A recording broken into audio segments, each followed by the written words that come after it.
শুনানিতেও supreme কোর্টে উত্তর মিলল না 26,000 চাকরি প্রাপকের ভবিষ্যৎ কি হবে তার। স্কুল সার্ভিস কমিশন, রাজ্য সরকার কিংবা সিবিআই কি অযোগ্যদের চিহ্নিত করে হাজার হাজার যোগ্য চাকরি প্রাপকদের চাকরি বহাল রাখতে সাহায্য করবে? এই প্রশ্নের উত্তর সোমবার পাওয়া গেল না। এদিনের শুনানিতে পুরো প্যানেল বাতিল করে নতুন করে পরীক্ষা নেওয়ার পক্ষে সওয়াল করলেন মামলাকারীর আইনজীবী বিকাশ রঞ্জন ভট্টাচার্য। নতুন করে পরীক্ষা দেওয়ার কোনো জায়গাই নেই। বিকাশ রঞ্জন ভট্টাচার্য, তার প্রতি আমার প্রশ্ন, আজকে যদি তাকে নতুন করে মাধ্যমিক পরীক্ষা দিতে বলে তো তিনি কি দিয়ে পাস করতে পারবেন? উনি বারবার বলছেন করতে হবে না, করা যাবে না, আমরা চাই টোটাল প্যানেলটা ক্যান্সেল হয়ে যাক। এটা একমাত্র রাজনৈতিক স্বার্থ চরিতার্থ করার জন্য। অন্যদিকে দুর্নীতির বিরোধিতা ও শিক্ষাক্ষেত্রের সার্বিক মানোন্নয়ন সহ একগুচ্ছ দাবিতে এসএফআই এর বিকাশ ভবন অভিযান ঘিরে ধুন্ধুমার পরিস্থিতি তৈরি হলো। রাজ্যের যে শিক্ষামন্ত্রী সে গোটা মার্কশিটে শূন্য পেয়েছে, শূন্য। আর আমাদেরকে আটকাচ্ছে। রাজ্যে যখন 8,000 স্কুল বন্ধ হয়ে যাচ্ছে তখন ওনারা কি করছিলেন? এই পুলিশ কি করছিল? সেই অপদার্থ শিক্ষামন্ত্রীর হাতে আমরা শূন্য পাওয়ার মার্কশিট হাতে তুলে দেবই। ডাল মে কুছ কালা হ্যায় ইয়া সব কুছ হি কালা হ্যায়। এসএসসি 26,000 চাকরি বাতিল মামলায় সোমবারও সুপ্রিম কোর্টে মিলল না এই প্রশ্নের উত্তর। 26,000 চাকরি প্রাপকের ভবিষ্যৎ কি? অযোগ্যদের শাস্তি দিয়ে যোগ্যদের বহাল রাখা কি সম্ভব? সোমবার সুপ্রিম কোর্টের প্রধান বিচারপতি সঞ্জীব খান্না ও বিচারপতি সঞ্জয় কুমারের বেঞ্চে 2 ঘণ্টার শুনানিতেও নিষ্পত্তি হল না। ফলে মেধার ভিত্তিতে যারা চাকরি পেয়েছেন তাদের উদ্বেগ উৎকণ্ঠা আরও বাড়ল। এদিন মামলাকারীর আইনজীবী বিকাশ রঞ্জন ভট্টাচার্য বলেন, সন্দেহ থাকলে পুরো প্যানেল বাতিল করে নতুনভাবে নিয়োগ করা উচিত।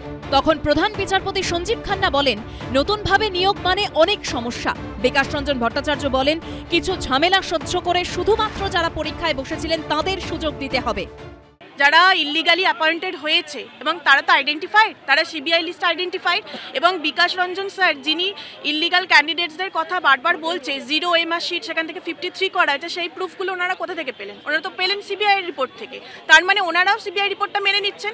আমাদের তো কোনো অ্যালিগেশনই নেই, আমাদের কেন রি-এক্সামিনেশনে দিতে হবে? আমরা যোগ্যতার নিরিখে চাকরি পেয়েছি, যোগ্যতার নিরিখেই তো তিনি উকিল হয়েছেন। তাহলে আজ তো তার যোগ্যতার প্রশ্ন উঠছে যে তিনি কেন এগুলো পুঙ্খানুপুঙ্খভাবে যাচাই করতে পারছেন না। সোমবার প্রথমে সওয়াল শুরু করেন মামলাকারীর আইনজীবী বিকাশ রঞ্জন ভট্টাচার্য। তিনি বলেন, নিয়োগ দুর্নীতির স্পন্সর রাজ্য সরকার, পরীক্ষায় না বসেই মিলেছে চাকরি। প্রধান বিচারপতি জানতে চান, কি আপনি বলতে চাইছেন পরীক্ষায় না বসেই চাকরি হয়েছে? তখন বিকাশ রঞ্জন ভট্টাচার্য বলেন, হ্যাঁ। এরপরই তৎকালীন রাজ্যের মন্ত্রী পরেশ অধিকারীর মেয়ে অঙ্কিতা অধিকারীর চাকরির প্রসঙ্গ তোলেন বিকাশ রঞ্জন ভট্টাচার্য। তখন বিকাশ রঞ্জন ভট্টাচার্য বলেন, মন্ত্রীর মেয়ে চাকরি পেয়েছেন, তাঁকে টাকা ফেরাতে বলা হয়েছিল। শিক্ষা প্রতিমন্ত্রী পরেশ অধিকারীর মেয়ের চাকরি নিয়ে প্রশ্ন ওঠার পর তাঁর চাকরি বাতিল করার নির্দেশ দেয় কলকাতা হাইকোর্ট। শিক্ষিকার চাকরি ছাড়তে হয় তাঁকে। 2018 সালের 17ই আগস্ট পরেশ অধিকারী তৃণমূল কংগ্রেসে তৃণমূল ভবনে দাঁড়িয়ে পার্থ চট্টোপাধ্যায়ের হাত থেকে পতাকা নিয়ে যোগ দিলেন। এর পরের ঘটনাটা কি? বাকি ভেতরের ঘটনা আপনি কিছু বলতে পারবেন? পরেশবাবুর কন্যা তারপরে দেখা গেল এসএসসির মেরিট লিস্টে স্থান পেলেন এবং 24শে নভেম্বর 2018, অর্থাৎ এই অভিযোগ অনুযায়ী 2021 সালে ডিসেম্বরে তিনি মামলা করেন এবং দ্বিতীয় তালিকা প্রকাশের ঠিক আগে পরেশ অধিকারী ফরওয়ার্ড ব্লক থেকে তৃণমূলে যোগ দেন। তারপরে আমরা দেখছি 24শে নভেম্বর 2018 এসএসসি সুপারিশপত্রের ভিত্তিতে মেখলিগঞ্জে নিজের বাড়ির কাছে মন্ত্রীকন্যা ইন্দিরা বিদ্যালয়ে চাকরি পেলেন। আমি বলছি ঠিক এইখানে সংশয়, এবং যে সংশয় আজকে কার্যত এই তদন্তের নির্দেশ দিয়ে বৈধতা দিলেন মাননীয় বিচারপতি। প্রভাবশালী তত্ত্ব কথাটা নিয়ে আসে, এটা বহুল প্রচারিত গত 7-8 বছর। আচ্ছা, পরেশ অধিকারী জয়েন করলেন কবে তৃণমূল কংগ্রেস? উনি তো মন্ত্রী হয়েছেন 2021 সালে। কেন আমি তো 2016 থেকে দিলাম 2018 সালের 17ই আগস্ট পরেশ অধিকারী তৃণমূল ভবনে গিয়ে তৃণমূলে যোগ দেন। আমি জানি, আমি 2016 সাল থেকে 2021 সাল আমিও বিধানসভার সদস্য, আমি এমএলএ ছিলাম। হ্যাঁ, একদম একদম। সুতরাং আমি আপনাকে মনে করিয়ে দিচ্ছি, কিন্তু এমএলএও ছিলেন না, তৃণমূলেও ছিলেন না, ফরওয়ার্ড ব্লকে ছিলেন। তাহলে প্রভাবশালীটা হলেন কি করে? আমি এর একটা উত্তর দিয়ে সমিতা, সেটা হচ্ছে তৃণমূলে যোগ দেওয়ার পরে তো তিনি চ্যাংরা বান্ধব উন্নয়ন কর্তৃপক্ষ তার চেয়ারম্যানের পদে গেলেন। তৃণমূলে যোগ দেওয়ার পরই ক্ষমতাশালী নন। তিনি আর রাস্তার টমডি খ্যারি রামশ্যাম যদু এক। শুনুন, শুধু তাই কেন, 2019 সালে 2019 সালে লোকসভায় লড়লেন। 2019 সালে উনি তো লোকসভাতেও তৃণমূল কংগ্রেসের প্রার্থী ছিলেন কুচবিহারকে। লোকসভা কেন্দ্র থেকে বিপুল ভোটে হেরে গেছে নাকি, হেরে গেছে এই পর্যন্ত নিশীথ অধিকারী। ঘটনা যেটা যে তাহলে প্রভাবশালী তত্ত্ব, তিনি কি মন্ত্রী ছিলেন তখন? আজকে তিনি 2021 সালের পরে তিনি মন্ত্রী হয়েছেন। চাকরিগুলো যাদের মানে বেআইনিভাবে চাকরি দেন তাদের চাকরি খেয়ে নিতে হবে, আর 2 বছর 2.5 বছর ধরে যে টাকা নিয়েছেন সেটা উইথ ইন্টারেস্ট ফেরত দিতে হবে। আর এই চাকরিগুলো খেয়ে নিলে পাড়ায় পাড়ায় তৃণমূলের নেতারা বাড়ি ছাড়া হবে, কারণ 12 লাখ 14 লাখ টাকা করে চাকরি দিয়েছে। আজকে বিজেপি নেতারা যদি বড় বড় কথা বলে, ওই যে কালনার এমএলএ বিশ্বজিৎ কুন্ডু একটা বাড়িতে 11-21 জনকে চাকরি দিয়েছে, সেও ছাড় পাবে না। পাড়ায় পাড়ায় থেকে পেটানি খেতে হবে তৃণমূল কংগ্রেস, শ্রীলঙ্কার মতো অবস্থা হবে দুর্নীতিগ্রস্তদের, এটা স্পষ্ট। সবচেয়ে বড় কথা বলছি, আমাদের সম্ভবত ইন্দ্রজিৎ এইটা বলতে চাইছেন যে মুখ্যমন্ত্রী কিছুদিন আগে বলছিলেন যে সমস্ত দফতরে সিপিএম এর ঘুঘুর ভাষা এখনো আছে, সব দুর্নীতি নাকি সেই ঘুঘুর ভাষার জন্য হচ্ছে। হ্যাঁ, সিপিএম এর লোকেরা দুর্নীতি করেছে, আর তাহলে তো এটা কোশ্চেন আসবে, তৃণমূলের নেতারা মিছিল করুক যে সিপিএম এর নেতারা এই করছে কেন, মমতা ব্যানার্জি জবাব দিক। রুদ্রপ্রসাদ ভট্টাচার্য নামে একজন চাকরি প্রার্থী ওয়েমার শিটে 23 পেয়েছিলেন, কিন্তু এসএসসি সার্ভারে 53 দেখানো হয়েছিল। এই প্রসঙ্গ সুপ্রিম কোর্টে তোলেন বিকাশ রঞ্জন ভট্টাচার্য। স্বয়ং বিচারপতি সিবিআই এর এই প্রাথমিক রিপোর্টের প্রশংসা করেছেন, যেখানে বলা হচ্ছে যে নবম দশম, একাদশ দ্বাদশ, গ্রুপ সি, গ্রুপ ডি সব কিছুতে নম্বরের পরিবর্তন করা হয়েছে 1, 2, কয়েকটা সাদা খাতা এই মুহূর্তে স্ক্রিনে দর্শকরা যেরকম দেখতে পাচ্ছেন, একটাতে উত্তর নেই। এমনকি যে পরীক্ষার্থী বসে কলম ছুঁয়েছে এইরকম প্রমাণ নেই। কয়েকটাতে 5টা কিংবা 6টা প্রশ্নের উত্তর দেওয়া আছে, যার ফলে কেউ 0, কেউ 1, 2 বা 3 পেয়েছেন। আর কার্যত দেখা যাচ্ছে যে সেই পরীক্ষার্থীর নম্বর যখন সার্ভার অবধি, কলকাতা অবধি এসে পৌঁছচ্ছে পঙ্কজদা, তখন 50, 51, 52, 53। অর্থাৎ এই ব্যাপারে একেবারে স্পষ্ট যে সরকারি চাকরির পরীক্ষায় সরকারি প্রতিষ্ঠানের শীর্ষ কর্তারা চূড়ান্ত জালিয়াতি করেছেন। সিবিআই যে তদন্ত রিপোর্ট কোর্টে জমা দিয়েছে, কোনো সূত্রটুত্র নয়, সেখানে বলছে যে ক্লাস 11 থেকে 12-এ এখনো পর্যন্ত তাদের হাতে যে নির্দিষ্ট তথ্য প্রমাণ আছে সেই অনুযায়ী 907 জন প্রার্থীর নম্বর পরিবর্তন করা হয়েছে। 9 to 10, 9-10-এর মধ্যে 952 জন প্রার্থীর নম্বর পরিবর্তন করা হয়েছে। গ্রুপ সির 3481 জন প্রার্থীর নম্বর পরিবর্তন করা হয়েছে এবং গ্রুপ ডির 2823 জন পরীক্ষার্থীর নাম্বার পরিবর্তন করা হয়েছে। যোগ করলে এখনো পর্যন্ত সিবিআই কোর্টে যা রিপোর্ট জমা দিয়েছে এই সংখ্যাটাই দাঁড়াচ্ছে যাদের নাম্বার পরিবর্তিত হয়েছে বলে একেবারে সুনির্দিষ্ট তথ্য প্রমাণ আছে 8163 জন। এটা সিদ্ধান্ত নিয়ে জানাতে হবে, কারণ যেহেতু যদি এটা কোর্টের আন্ডারে না থাকতো তাহলে এটা রাজ্য সরকারের দায়িত্ব থাকতো যারা এরকম ভাবে দুর্নীতি করে ঢুকেছে তাদের বরখাস্ত করা।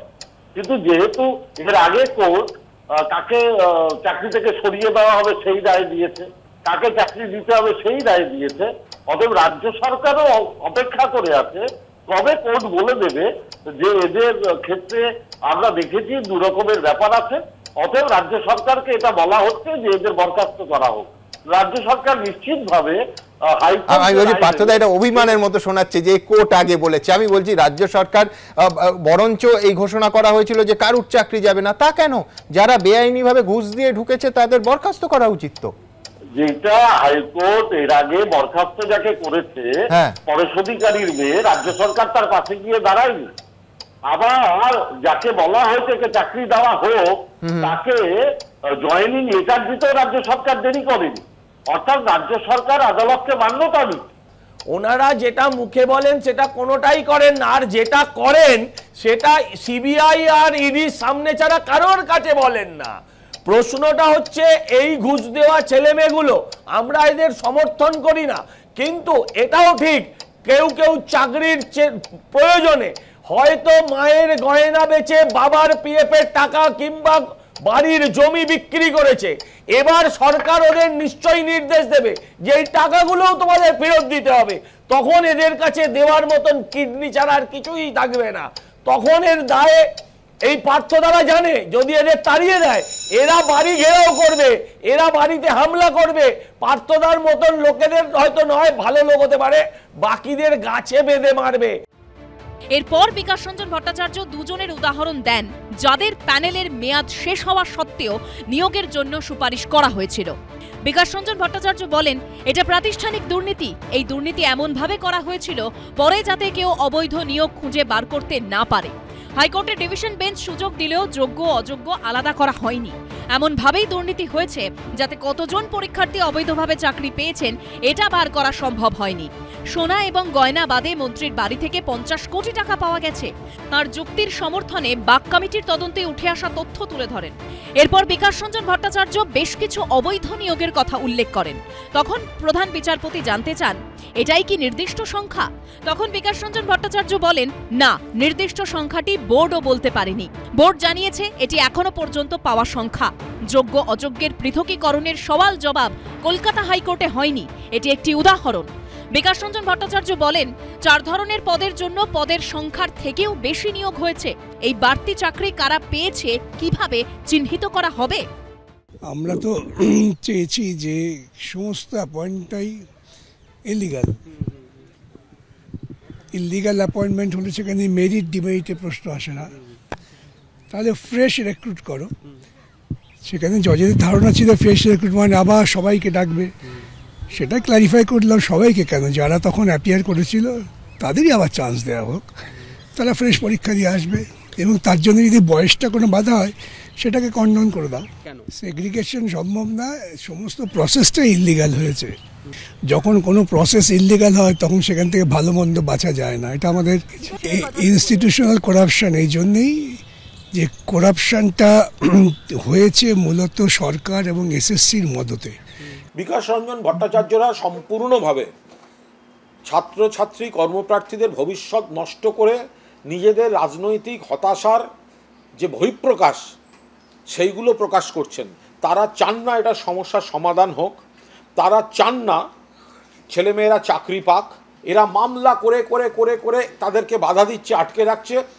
আদালতে যেটা হচ্ছে, এই জটিলতাটা বিরোধীরা ইচ্ছাকৃতভাবে এটা তৈরি করে যাচ্ছে। আমাদের কথাটা প্রথম দিন থেকে একেবারে স্পষ্ট, কাকরকে বাদ যেতে হবে, কিন্তু কাকরকে বাদ দেবার অছিলায় কোনো চাল যাতে বাদ না যায়, দুটোকে আলাদা করতে হবে। আলাদা করতে পারে কে? আলাদা করতে পারে অবশ্যই এসএসসি এবং রাজ্য সরকার। যদি না হয় তাহলে এই সমগ্র ছেলে মেয়েদের বিপদ, তার দায় এসএসসিকেই তো নিতে হবে।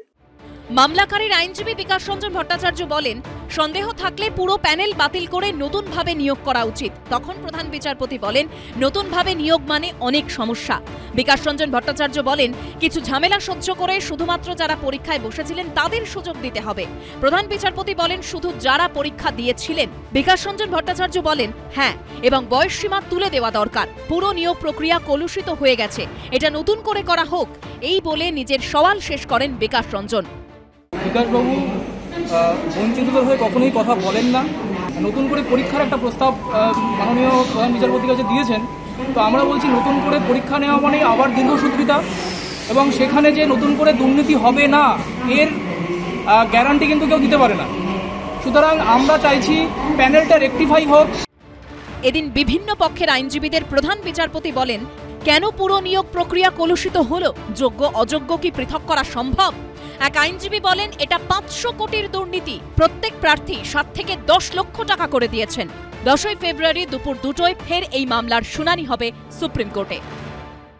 দুর্নীতি করেছে রাজ্য সরকার, দুর্নীতি করেছে এসএসসি, পর্ষদ এবং রাজ্য শিক্ষা দপ্তর, আমরা প্রত্যেকে জানি।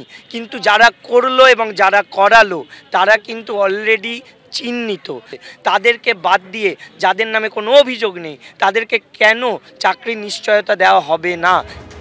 এসএসসি দুর্নীতি মামলায় বারবার একটাই প্রশ্ন উঠছে, যারা পরীক্ষা দিয়ে ইন্টারভিউ পাশ করে মেধার ভিত্তিতে চাকরি পেয়েছিলেন তাদের কেন হয়রান হতে হচ্ছে? দায় নেবে তো রাজ্য সরকার এবং স্কুল সার্ভিস কমিশন? যে সরকারের যে কমিশনের কারণে আজ আমরা 32টা দিন এখানে অবস্থান করছি, শারীরিক এবং মানসিক কষ্ট নিয়ে আমরা এখানে অবস্থান করছি, সেই সরকার এবং সেই কমিশনকে দায়িত্ব নিতে হবে চাল আর কাকরকে আলাদা। যোগ্য চাকরি প্রাপকদের প্রশ্ন, তারা পড়াশোনা করে রাতের পর রাত খেটে রাজ্য সরকার এবং এসএসসিকে দেখে পরীক্ষায় বসেছিলেন, চাকরি পেয়েছিলেন, তারপর দুর্নীতি হয়েছে। প্রাক্তন শিক্ষামন্ত্রী জেলে, প্রাক্তন শিক্ষা প্রতিমন্ত্রীর মেয়ের চাকরি গেছে, শিক্ষার দণ্ডমুণ্ডের আরও বহু কর্তা গ্রেফতার হয়েছেন। অর্থাৎ দুর্নীতির দায় তাঁদের। যারা টাকার বিনিময়ে চাকরি বিক্রি করেছেন, যারা অযোগ্য হয়ে চাকরি কিনেছেন তাদের শাস্তি হোক, কিন্তু যোগ্যদের জীবনে অনিশ্চয়তার এই অন্ধকার নেমে আসবে কেন?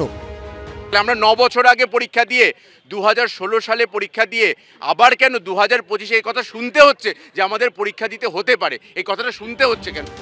এদিন সুপ্রিম কোর্টে দাঁড়িয়ে বিকাশ রঞ্জন ভট্টাচার্য বলেন, প্রাতিষ্ঠানিক দুর্নীতি হয়েছে। ইনস্টিটিউশনাল করাপশন এই জন্যেই যে করাপশনটা হয়েছে মূলত সরকার এবং এসএসসির মদতে।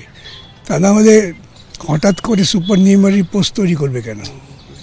এবং সেই সুপারনিউমারি পোস্ট তৈরি করছে কি ইলিগাল অ্যাপয়েন্টিদের বাঁচাবার জন্য। তাহলে আমি যাদের দিয়ে অপরাধ করেছি তাদের বাঁচাতেই হবে। তা না হলে কোনো সরকার কখনো ইলিগাল অ্যাপয়েন্টিদের বাঁচাবার চেষ্টা করে? বরং বলে তুমি চলে যাও, তোমার জায়গায় ভালো লোক আসুক। এবং যে পদ্ধতিতে সিলেকশন হয়েছে, এই নাইসাকে সিলেক্ট করেছে, এই সবটাই একটা বেআইনি কার্যক্রমের মধ্যে পড়ে। পুরো প্যানেলটা যদি ক্যান্সেল হয়ে যায়, এই দায় কার? এই দায় সম্পূর্ণরূপে কমিশনের, এই দায় সম্পূর্ণরূপে রাজ্য সরকারের, এই দায় সম্পূর্ণরূপে মধ্যশিক্ষা পরিষদের।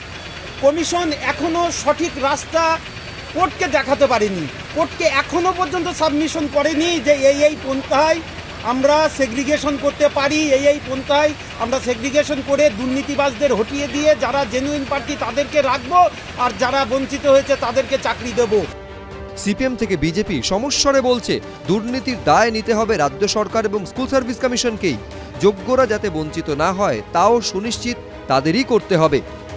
তারাই দায়ী যারা চাকরি বিক্রি করেছে, চাকরি বিক্রিতে মদত দিয়েছে, যারা চাকরি পয়সা দিয়ে কিনেছে। কিন্তু যারা যোগ্য তাদের এখান থেকে আলাদা করার ব্যবস্থা করা উচিত। কারণ অযোগ্য যোগ্য একই পাল্লায় উঠবে এটা হতে পারে না। যারা যোগ্যতার জোরে চাকরি পেয়েছে 26,000-এর মধ্যে আছে, সেখান থেকে তাদের বের করা যাবে না, এটা হতে পারে না। অতএব সে বের করার রাস্তা বের করা উচিত। যারা পয়সা দিয়ে অযোগ্য লোক চাকরি কিনেছে আর যারা তাদের মেধার জোরে পরীক্ষা দিয়ে চাকরি পেয়েছে, দুটো এক হতে পারে না। অর্থাৎ মুড়ি মুড়কি একদর হওয়া উচিত নয়। বিকাশ রঞ্জন ভট্টাচার্যরা সম্পূর্ণভাবে ছাত্রছাত্রী কর্মপ্রার্থীদের ভবিষ্যৎ নষ্ট করে নিজেদের রাজনৈতিক হতাশার যে বহিঃপ্রকাশ সেইগুলো প্রকাশ করছেন। তারা চান না এটা সমস্যার সমাধান হোক। কোথাও যদি কোনো ভুল হয়ে থাকে সেটাই তো চিরকালীন শেষ কথা হতে পারে না। কেউ যদি কোনো ভুল করে থাকে, মুখ্যমন্ত্রী নির্দেশ দিয়েছেন যাতে চাকরি হয় এবং কর্মপ্রার্থীরা বঞ্চিত না হন। এরা মামলা করে করে করে করে তাদেরকে বাধা দিচ্ছে, আটকে রাখছে এবং এই ইস্যুটাকে রাজনীতি নিয়ে করতে চাইছেন এই বিকাশবাবুরা। ফলে আদালতে যেটা হচ্ছে, এই জটিলতাটা বিরোধীরা ইচ্ছাকৃতভাবে এটা তৈরি করে রাখছে। মাননীয় প্রধান বিচারপতি সঞ্জীব খান্না এবং মাননীয় বিচারপতি সঞ্জয় কুমারের যে বেঞ্চ, তারা বলছেন কাদের দুর্নীতি করে চাকরি হয়েছে আর কাদের চাকরি স্বচ্ছভাবে হয়েছে সেইটাই সবথেকে গুরুত্বপূর্ণ। যদি যোগ্য অযোগ্যদের আলাদা করা যায় তাহলে সেটা করা উচিত, না হলে পুরো প্যানেলটাই বাতিল করতে হবে। অর্থাৎ এই সম্ভাবনা জোরালোভাবে আজকে কোর্টে মাননীয় বিচারপতিরা বললেন। কতটা আশঙ্কা প্রথম থেকেই ছিল, যখন সিঙ্গেল বেঞ্চের একটা রায়দান এবং তারপরে আমার মনে আছে গত বছর 22 এপ্রিল যে এই দিনে আমরাও এখানে বসেছিলাম এবং এই নিয়ে কাটাছেড়া করছিলাম, এবং তখন মহামান্য বিচারপতি দেবাংশু বসাক এবং মহামান্য বিচারপতি সাব্বার রশিদির যে ডিভিশন বেঞ্চের বক্তব্য যে এসএসসি 2016 সালের এসএসসি নিয়োগের সম্পূর্ণ প্যানেল বাতিল করতে হবে, আর অন্য কিছু করার নেই, কারণ যোগ্য অযোগ্য আলাদা করা যায়নি এবং এর জন্য যাবতীয় দায় দেওয়া হয়েছিল এসএসসির ওপরে। তারা যোগ্য অযোগ্য বিচার করতে পারেনি, আর কিছু করার ছিল না। তারপরে এই মামলাটা যায় মহামান্য সুপ্রিম কোর্টে, এবং তোমার মনে আছে মহামান্য সুপ্রিম কোর্টে যখন একটা অন্তর্বর্তীকালীন স্থগিতাদেশ দিলেন তখন একটা হইচই হয়েছিল, আনন্দের যেন একটা পরিবেশ জেগে উঠেছিল। কিন্তু আমরা সিঁদুরে মেঘ দেখেছিলাম এবং আমরা মনে করেছিলাম এই রায়টা শুধুমাত্র অন্তর্বর্তীকালীন, কারণ যখন পুরো হিয়ারিং শুরু হবে তখন যদি এসএসসির পক্ষের আইনজীবী নির্দিষ্ট করে বলতে না পারেন যে কারা যোগ্য কারা অযোগ্য, তাহলে ওই মহামান্য কলকাতা হাইকোর্টের রায়টা বহাল থাকাই অবশ্যম্ভাবী। আজকে যে মাননীয় আইনজীবীরা যে বক্তব্য রাখছিলেন তাতে মনে যেন হচ্ছিল তারা ওই রাইট টু লাইফ আর রাইট টু লাইভলিহুড এই নিয়েই তারা আর্গু করছেন। তাহলে একটা দিন তো এমন আসবে যে ব্যাংক ডাকাতি যারা করছে তারা বলতে হবে যে যেহেতু চাকরি দেওয়া যাচ্ছে না কাজেই ব্যাংক ডাকাতিটাকে মেনে নিতে হবে, কিন্তু এখানে তো তা হতে পারে না। এসএসসির পক্ষ থেকে বলা হয়েছিল যে তাদের পক্ষে বলা সম্ভব নয় অরিজিনাল ওএমআর শিট দেখে, এবং তোমার মনে আছে এক্স নাইসা এমপ্লয়ি পঙ্কজ বানসালের কাছ থেকে যা সিজ করা হয়েছিল সেখান থেকেও কিন্তু যথোপযুক্ত মেটেরিয়াল পাওয়া গেল না। আজকে এই এক আইনজীবী তিনি বলছিলেন যে মহামান্য কলকাতা হাইকোর্ট সেই এফএসএল এর রিপোর্ট আসা অবধি অপেক্ষা করেনি।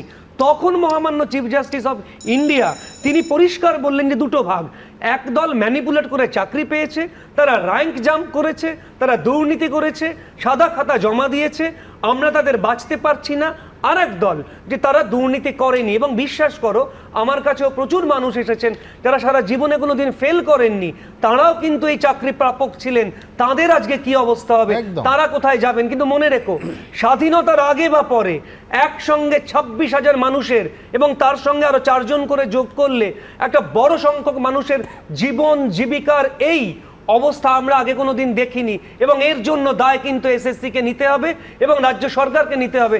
একটা জিনিস মনে রাখতে হবে যে আমাদের রাজ্যের মন্ত্রিসভা একটা রেজলিউশন হয়েছিল যে অতিরিক্ত পদ সৃষ্টি করে বেআইনিভাবে যারা চাকরি পেয়েছেন তাদের চাকরিটা যাতে রাখা যায়, সেটা শিক্ষামন্ত্রী শিক্ষা সচিব হয়ে এসএসসি হাইকোর্টে এফিডেভিট দিয়েছিলেন, হাইকোর্ট যেটাকে খারিজ করে দেয়। হ্যাঁ, কিন্তু এই যে যারা টাকা দিয়ে চাকরি পেয়েছে তাদের জন্য আমাদের মাননীয় মুখ্যমন্ত্রী এবং শিক্ষামন্ত্রীর এত দরদ কেন? যারা যোগ্য প্রার্থী রাস্তায় বসে আছেন বছরের পর, তাদের জন্য যদি এই দরদটুকু থাকতো তাহলে আজকে সুপ্রিম কোর্টে যা ঘটছে সেটা ঘটছে না। যে কারণে রেজলিউশন করা হয়েছিল যে যারা টাকা দিয়ে চাকরি পেয়েছে তাদের চাকরিটা যাতে বেঁচে যায়, এখানেও এসএসসি বা রাজ্য সরকার যে কারা যোগ্যতার জন্য চাকরি পেয়েছে কারা টাকা দিয়ে চাকরি কিনেছে এটা বলতে চাচ্ছেন না। সেই পুরনো কথা, চাল আর কাঁকড় বেছে দিতে হবে এসএসসিকেই। সুমনদা, এসএসসি কিন্তু পরিষ্কার করে সংখ্যাটা বলেছিল 5,250 জন। 18ই ডিসেম্বর 2023, 20শে ডিসেম্বর 2023 এবং 5 জানুয়ারি 2024 তিনটে হলফনামা দিয়ে তারা এই সংখ্যাটাকে ক্ল্যারিফাই করেছিল এবং চারটে ক্যাটাগরি। এইখানেই তো মাননীয় বিচারপতি বলেছেন, এক সেকেন্ড অর্ণব বলছো, অর্ণব সংখ্যাও বলছো, কিন্তু সেটা তো প্রমাণ করতে হবে, নথি দিয়ে বলতে হবে। কেন আমি 500 কেন 5,000 বলতে পারি, 26,000ও বলতে পারি, কিন্তু নথি দিয়ে দিতে হবে। নথির ক্ষেত্রে একটা কোনো একটা জায়গায় এখনো পর্যন্ত মীমাংসাটা হয়নি। না, মীমাংসা বলাই হয়েছিল যে নথি নষ্ট করা হয়েছে, নথি নষ্ট করা হয়েছে, কোনো মীমাংসা হয়নি। একটা কথা স্যার যেটা বললেন সেটা হচ্ছে যে সুপার নিউমেরিক যে পোস্টের কথা ক্লিক করলেন, ওটা কিন্তু গত বছর মাননীয় শিক্ষামন্ত্রী পরিষ্কার করে অন ক্যামেরা বলেছিলেন যে ওই যে জিনিসটা তৈরি করা হয়েছে একজনকেও কিন্তু ওখানে চাকরিটা দেওয়া হয়নি, এবং ওটা করা হয়েছিল কোনো অযোগ্য লোককে দেওয়ার জন্য নয়, ওটা যারা রয়েছে আগেই কোর্ট খারিজ করে দিয়েছে। সে তো বটেই, সে তো বটেই, চাকরি হবে কেন বিষয় দেখা যায়। যে প্যানেল এখনো দেখুন, আজকে দিনে দাঁড়িয়ে যারা যোগ্য চাকরি প্রার্থী সুমন তারা অযোগ্যদের বলছেন তুমি মহারাজ সাধু হলে আজ, আমি আজ চোর বটে। খুব খারাপ লাগছে, আপনি বলছেন ডাল আর চাল আর কাকড়, না আমি বলছি চাল আর ডাল। ডাল এই কারণে বলছি, ডালটা অনেক মহার্ঘ, অনেক দামি জিনিস।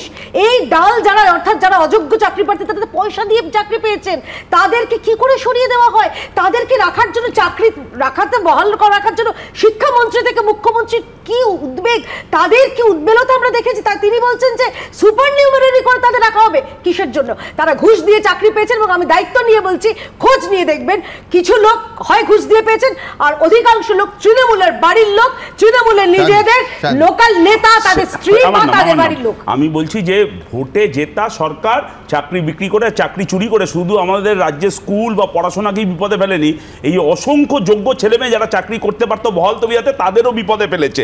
আমি বলছি ওই ওএমআরসির ম্যানিপুলেট নিয়ে আলোচনা হচ্ছে, 17 রকম দুর্নীতি করেছে এসএসসি আর রাজ্য সরকার। বিয়ের জাল, কাস্ট সার্টিফিকেট জাল, র্যাঙ্ক জ্যাম, আমি সব ডিটেল করতে যাব না। কি করে সংখ্যা বলবে? হাইকোর্ট সুযোগ দিয়েছিল যে অযোগ্য আর যোগ্যদের পার্থক্য করুন প্রথমেই, সুপ্রিম কোর্টে চলে গেল যে ওটাকে আটকাবার জন্য। হাইকোর্ট অনেককে নোটিশ পাঠিয়েছিল, এটা বিচারাধীন বিষয়, কারোর কোনো বক্তব্য থাকলে সেই বক্তব্য দেওয়ার সুযোগ, আপনারা সেই বক্তব্য দেওয়ার হাইকোর্টে এসে এই বক্তব্য দিন। রাজ্য সরকার সেটাকে পর্যন্ত আটকে দিয়েছে। সুদ সমেত অযোগ্যদের টাকা ফেরত দেওয়ার কথা বলেছিল হাইকোর্ট, সেটাকেও রাজ্য সরকার আটকে দিয়েছে। এমনকি এই অযোগ্যদের রেখে আরো সুপার নিউমেরিক পোস্ট তৈরি করে সেখানেও চাকরি বিক্রির চেষ্টা করেছিল এই রাজ্য সরকার।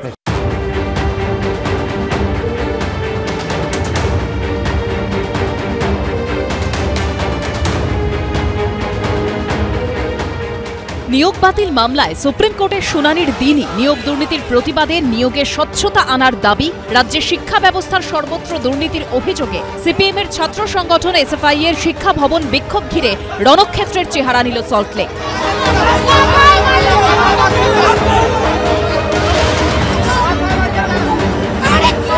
লোহার গার্ডরেল দিয়ে তৈরি করা ব্যারিকেডে আছড়ে পড়ল এসএফআই এর বিক্ষোভ। তুমুল বিক্ষোভে ভাঙল ব্যারিকেডের অংশ।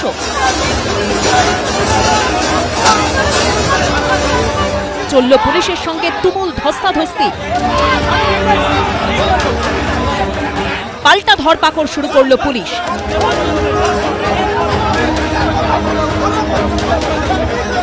রণক্ষেত্র হয়ে উঠল এলাকা।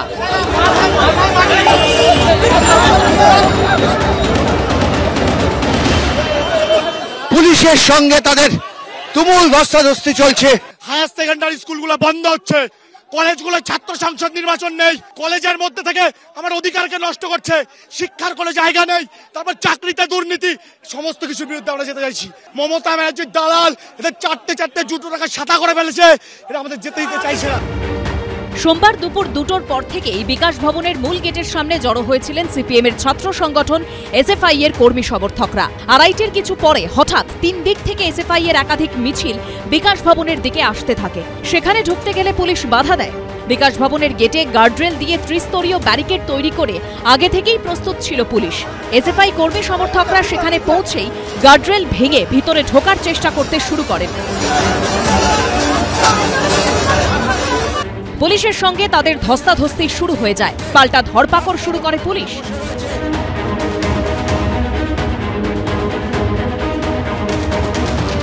বিকাশ ভবনের বাইরে এই মুহূর্তে পুলিশের সঙ্গে রীতিমতো ধুন্ধুমার পরিস্থিতি। পুলিশ কিন্তু এখানে যারা এসএফআই কর্মীরা রয়েছেন তাদেরকে রীতিমতো ধরে প্রিজেন্ট ভ্যানে তুলে কিন্তু নিয়ে যাচ্ছে। অন্যায়ভাবে আমাদেরকে গ্রেফতার করা হচ্ছে। আমাদের ছাত্রছাত্রীরা এখানে শান্তিপূর্ণভাবে অবস্থান করছিল, ওখানে বসেছিল, সেই মুহূর্ত থেকে সেখান থেকে তুলে আনা হয়েছে। আমরা ন্যায়ের বিচারে এসেছিলাম। এরই মধ্যে পুলিশ দিয়ে তাদের জোর করে গাড়িতে তোলা হচ্ছে বলে অভিযোগ তোলেন মহিলা এসএফআই সমর্থকরা। এদের মধ্যে প্রত্যেকটা পুলিশের মধ্যে একটা করে পটেনশিয়াল রেপিস্ট লুকিয়ে আছে। আমাদের উপর লাঠিচার্জ করেছে, আমাদের কমরেডদেরকে নিয়ে যাওয়া হচ্ছে, আমরা আটকেছি বলে আমাদের চুলের মুঠি ধরে ওখান থেকে নামিয়েছে। পুলিশ আইন ভাঙছে, মেয়েদের গায়ে হাত তুলেছে পুলিশ, মেয়েদেরকে মারছে, মেয়েদের চুলের মুঠি ধরে টেনেছে পুলিশ।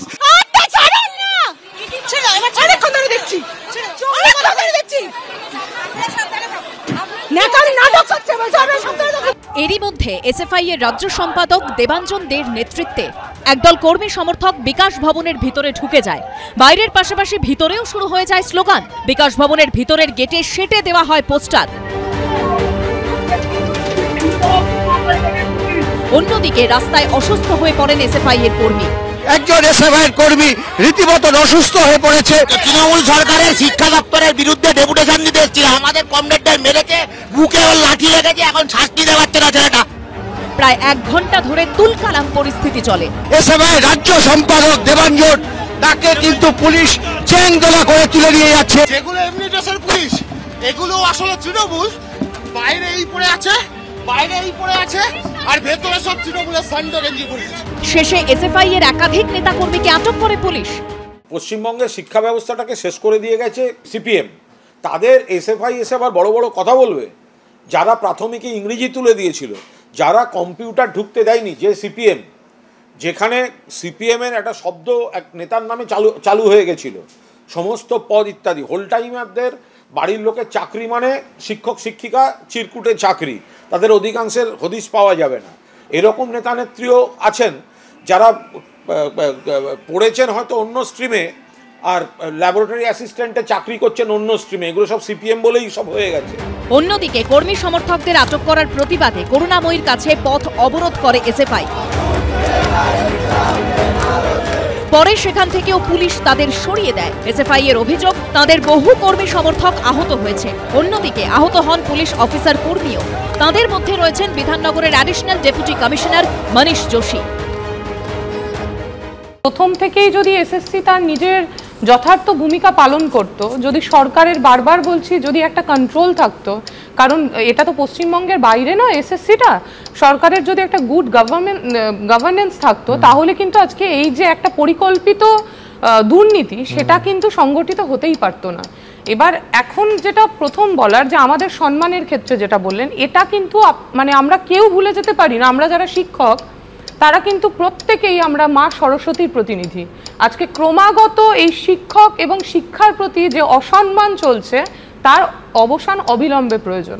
সেক্ষেত্রে এসএসসির এখনো যথার্থ ভূমিকা পালন করা বাকি, কারণ তারাই প্রকৃত অর্থে বলে দেবে কারা যোগ্য কারা অযোগ্য। ইনফ্যাক্ট তারা এর আগে ভূমিকা পালন করলে এই দিনটাও আসতো না, এবং আমরা যে রাত্রিগুলো ঘুমাতে পারিনি, যে চোখের জল ফেলেছি, বা ধরুন আমাদের কথা যদি ছেড়েই দিই, যারা রাস্তায় বসে আছে দীর্ঘদিন ধরে প্রায় 1150 দিন, হ্যাঁ, তারা কিন্তু যোগ্য দাবিদার, অথচ তারা রাস্তায় বসে আছে। তারা কি এটা ডিজার্ভ করে?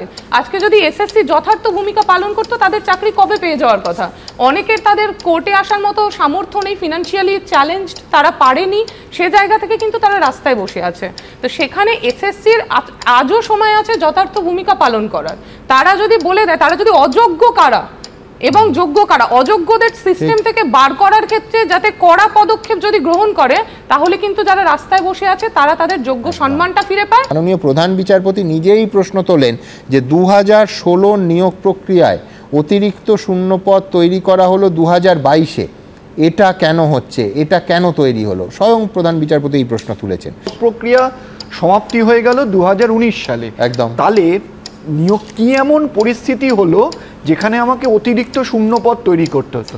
আমার যদি শিক্ষকের অভাব থাকতো আমি নতুন নিয়োগ প্রক্রিয়া চালু করতাম, তাহলে তো আরও অন্য অনেক যারা যোগ্য তারা বসতে পারতো। কি এমন অবস্থা হলো যে আমাকে অতিরিক্ত শূন্যপদ তৈরি করে সেই ওয়েটিং লিস্ট থেকেই নিতে হবে? এক, আর এখানে যেটা বলেছে এটা সম্পূর্ণ সত্য না, কারণ ঠিক এই অতিরিক্ত শূন্যপদ তৈরি হলো, তারপরে স্কুল সার্ভিস কমিশন কোর্টের কাছে আবেদন জানালো যে যারা বেআইনিভাবে নিয়োগ পেয়েছে এই অতিরিক্ত শূন্যপদে তাদেরকে আমরা নিয়োগ করে তাদের চাকরিটা আমরা বজায় রাখতে চাইছি। এর থেকে বোঝা যাচ্ছে যে অতিরিক্ত শূন্যপদটা ক্রিয়েটই করা হলো যারা বেআইনি, তাদের যাতে চাকরি বেঁচে যায় তাদের জন্য। সুপ্রিম কোর্টে যাওয়ার জন্য তির্যক মন্তব্য পর্যন্ত হয়েছে, কিন্তু রাজ্য সরকার আজকে প্রমাণ করে দিয়েছে হ্যাঁ এটা ঠিক ছিল। শুধুমাত্র অযোগ্যদের বাঁচানোর জন্য নয়, আজকে 26,000 মানুষের চোখের জল, তাদের আশ্রয়হীন, তাদের নিঃসঙ্গতা, আজকে দাঁড়িয়ে সেই ন্যায়ালয় কিন্তু একটাই যে বলল যে ন্যায়ালয় অবধি তো যেতেও হতো না যদি আলাদা লিস্ট হাইকোর্টে এসএসসি দিত। তুমি তো দেখেছো যে হাইকোর্টের নিশ্চয়ই এসএসসির তরফে চেয়ারম্যান প্রথম দিন বললেন যে আমি জোর দিয়ে বলতেই পারবো না, আমি সার্টিফাই করতে পারবো না যে এই 19,000 হচ্ছে যোগ্য। পরের দিন তার বিবৃতি সম্পূর্ণ পাল্টে গেল, 180 ডিগ্রি ঘুরে তিনি বললেন হ্যাঁ যোগ্য এবং অযোগ্যদের লিস্ট করা সম্ভব। হ্যাঁ, একটা হচ্ছে এই সিবিআই যখন ইনভেস্টিগেশন করছে যোগ্যদের বাদ দিয়ে, এই লিস্টটা বাদ দিয়ে খালি ইনভেস্টিগেশন করলো, কোথাও দাঁড়িয়ে তাদের রিপোর্টে একবার বলেছে এসএসসি তাদের কোঅপারেট করছে না বা রাজ্য সরকার কোঅপারেট করেনি, কোন রিপোর্টে আছে সিবিআই? আমি বলছি আকাশ পাতাল ফারাক। আজকেও সুপ্রিম কোর্টে, যেহেতু আমি বাড়তি সময় দেবো, সিবিআই অযোগ্য কত এই সংখ্যাটা তুমি যদি আজকে দেখো, আজকে সিবিআই সুপ্রিম কোর্টে দাঁড়িয়ে বলছে 8,324 জন, আর এসএসসি বলছে অযোগ্য 5,250 জন। এবার কি বলবে তুমি? কোনটা ফ্যাক্ট? আজকে গোটা সওয়ালটা হলো সিবিআই রিপোর্টের ওপর, যেটা বলছে 8,324 জন। সিবিআই যখন আজকে 8,324 জন বলছে, তখন আর এসএসসির আইনজীবী তাতে অপোজ করছেন না। তাহলে আমার বিনীত প্রশ্ন, কোনটা আসল ফিগার? তাহলে সিবিআই এটা আগে করলো না কেন? আমি তো ওটা প্রশ্ন করতে পারি। আমি তো বলছি এসএসসি আগে তালিকাটা দিল না কেন? একই ব্র্যাকেটের মধ্যে যখন সবাইকে ফেলে দেওয়া হয়েছে, এর দায়িত্ব মুখ্যমন্ত্রীকেই নিতে হবে। আর এই যে একটা কথা হচ্ছিল, একটু আগে শুনছিলাম যে ওটা কেন আগে হয়নি, সেটা কেন হয়নি, আজকে মুখ্যমন্ত্রী যখন বলেন যে 294টা সিটে আমি প্রার্থী, আর তৃণমূল কংগ্রেস যখন বলেন সবই তার অনুপ্রেরণাতে হয়, তারও মানবিকতার খাতিরে আমি শুনছি মানবিক দিক। নিঃসন্দেহে ঠিক কথা বলেছেন শিক্ষামন্ত্রী। মুখ্যমন্ত্রীর তো একটা মানবিক দিক আছেই, তার কারণ মুখ্যমন্ত্রী তো জানেন কোটি কোটি টাকা তারা ইনকাম করেছেন, লক্ষ লক্ষ টাকা বিক্রি করে যারা চাকরি নিয়েছেন, সেটা 5,000 হোক, 6,000 হোক, 7,000 হোক, যাই হোক, তার দলের নেতা মন্ত্রীরা ঘটি বাটি বিক্রি করে, জমি বিক্রি করে যাদের কাছে টাকা নিয়েছেন, তাদের প্রতি তো মানবিক হতেই হবে। আর তাদের প্রতি যদি মানবিক না হন, তাহলে তো তারা ওই কালীঘাটের সামনে, শান্তিনিকেতনের সামনে ধর্ণা দেবেন। আর সেই ধর্ণা পশ্চিমবঙ্গের পুলিশ আটকাতে পারবে না, তার কারণ তারা অন্যায় কাজ করে থাকলেও তারা যে দোকান থেকে এই চাকরিগুলো কিনেছেন, সেই দোকানের সামনে যদি শান্তিপূর্ণ ধর্ণা দেন, আমরা সাধারণ মানুষ তাদের সাথে ধর্ণায় বসবো। যারা যারা এই ঘটনার সঙ্গে জড়িত তাদের সবার তদন্তের আওতায় নিয়েছে এবং বিচারের মধ্যে এনে কঠোর থেকে কঠোর শাস্তি দেওয়া। রাজ্য সরকার চাইছে সঞ্জয় রায়ের ফাঁসি হোক, কেন্দ্রীয় এজেন্সি সিবিআই চাইছে সঞ্জয় রায়কে ফাঁসি দেওয়া হোক, আর নিহত চিকিৎসকের পরিবার বলছে সঞ্জয়ের এখনই ফাঁসি না দিয়ে তাকে সূত্র ধরে তদন্ত আরও এগিয়ে নিয়ে গিয়ে এই ধর্ষণ খুনের নেপথ্যে আরও যারা রয়েছে তাদের খুঁজে বের করে শাস্তি দেওয়া হোক। প্রথম থেকেই তাদের একটাই প্রশ্ন, মূল মাথাদের বাঁচাতেই কি সঞ্জয় রায়ের মুখ দ্রুত চিরতরে বন্ধ করে দেওয়ার এই প্রচেষ্টা? এটাই আমাদের মেইন জিনিস, যে বাকি সবাই সামনে আসুক এবং শাস্তি হোক। আরজিকর কাণ্ডে রাজ্য সরকার ও সিবিআই এর দায়ের করা মামলার শুনানি সোমবার শেষ হয়ে গেল। রাজ্য সরকার না সিবিআই কার মামলা গৃহীত হবে তা নিয়ে রায় ঘোষণা আপাতত স্থগিত রাখল কলকাতা হাইকোর্ট।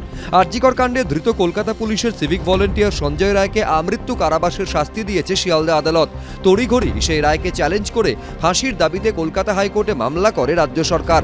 শুক্রবার একই দাবিতে মামলা দায়ের করে সিবিআই। আরজিকর কেসে আমরা ফাঁসি চাই, জাজমেন্ট আমার পছন্দ হয়নি।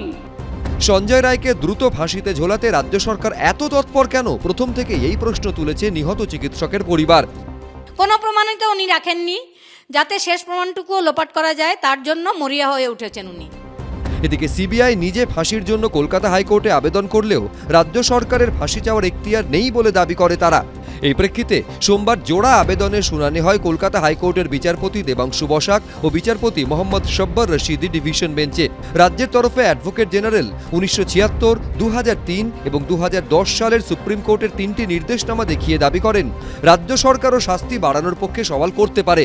বিচারপতি দেবাংশু বসাক বলেন, দুটি মামলার বিষয়বস্তু ও আবেদন একই, সেক্ষেত্রে জোড়া মামলা কি গ্রহণ করা সম্ভব? রাজ্য সরকারের পক্ষে সওয়াল করা হয় এরপর প্যারোল হোক বা শাস্তির মেয়াদ কমানোর বিষয় বিবেচনা করা হোক, সেটা তো রাজ্যকেই করতে হবে, ফলে এই মামলা করার অধিকার রাজ্যের আছে। তখন সিবিআই এর আইনজীবী দাবি করেন কেস ডায়েরি থেকে শুরু করে মামলার সমস্ত নথি তাদের কাছেই রয়েছে। রাজ্য প্রাথমিকভাবে যে তদন্ত করেছিল তার নথিও সিবিআই এর কাছে আছে। রাজ্যের কাছে কোনো রেকর্ড নেই, সিবিআই একমাত্র এই মামলা করতে পারে। গত 18 জানুয়ারি দোষী সাব্যস্ত করা হয় সঞ্জয় রায়কে। 20 জানুয়ারি শিয়ালদা আদালত সাজা ঘোষণা করে।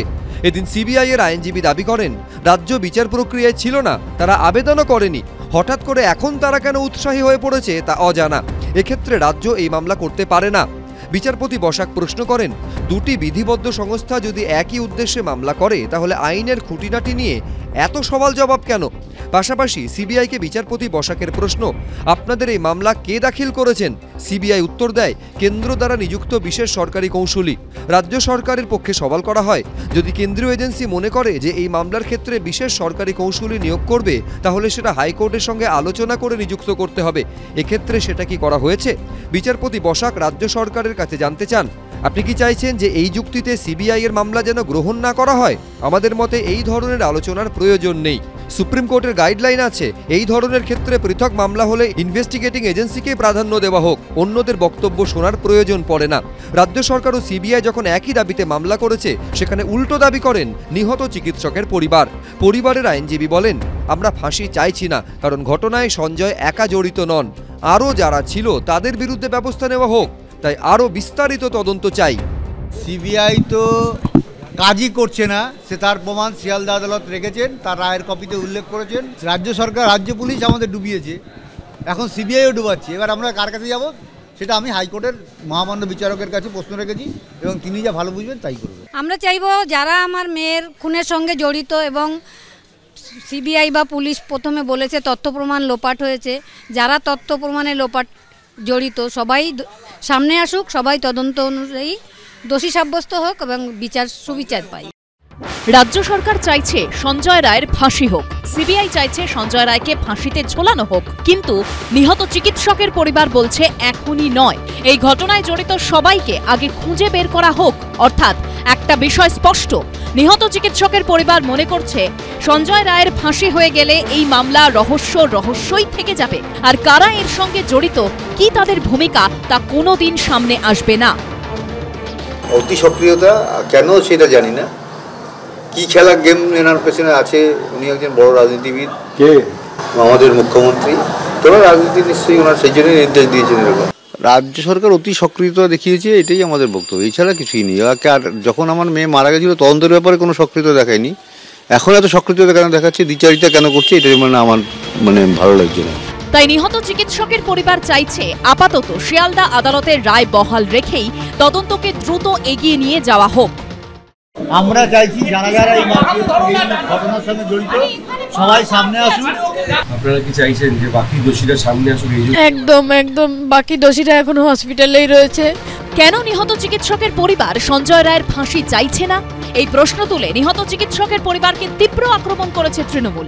বাবা মা কি ভেবেছেন, তারা প্রোটেক্ট করছেন সঞ্জয় রায়কে। দুদিন বাদে শুনবো জেলে শীতকাল বলে সঞ্জয় রায়কে তারা কম্বল আর সোয়েটার দিতে গেছেন।